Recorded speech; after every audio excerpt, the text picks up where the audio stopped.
Asalamu alaykum. Kwa majina naitwa Kasimu Haruna, ni mchezaji wa Fountain Gate. Tupo hapa kwa ajili ya mchezo wa Mashujaa siku ya kesho.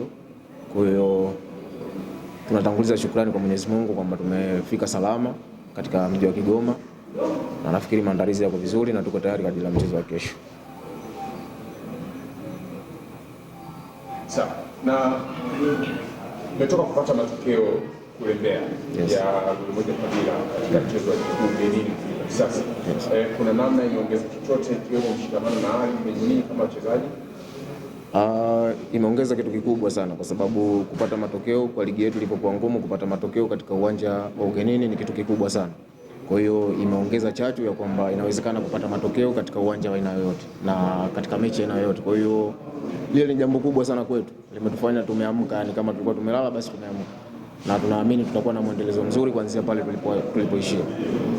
Ni kitu ninazungumza hasa tukizingatia kwenye nafasi hiyo ninyi kama wachezaji, yani binafsi ya mwalimu na uongozi tutakuhakikisha tunaisaidia timu.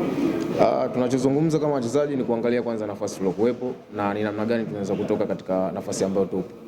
Kwa hiyo tunapeana morali na tunapeana ari kwa ajili ya kupata matokeo katika kila mchezo. Tunakuwa tunasahau yaliyopita, alafu tunaangalia lile linalokuja mbele, kwa sababu ndio kubwa. Kwa hiyo tunaongea mengi, lakini kuongea kutoshi zaidi ya kufanya. Kwa hiyo tupo tayari kwa ajili ya kufanya vizuri katika mchezo wa kesho ili tuweze kutoka katika nafasi ambayo tupo. Yote hamjawahi kushinda dhidi ya Mashujaa. Katika historia ya Fountain Gate katika NBC. Yes. Hili mnalizungumzaje kama wachezaji? Historia zipo kwa ajili ya kuvunjwa. Kwa hiyo inawezekana hatukuwahi kupata matokeo katika michezo iliyopita dhidi ya Mashujaa, lakini tuko tayari kwa ajili ya kuvunja mwiko huo, kwamba ya kesho hakuna anayejua. Kwa hiyo tupo hapa kwa ajili ya kupambana na kuvunja historia ambazo zilishawahi kutokea nyuma.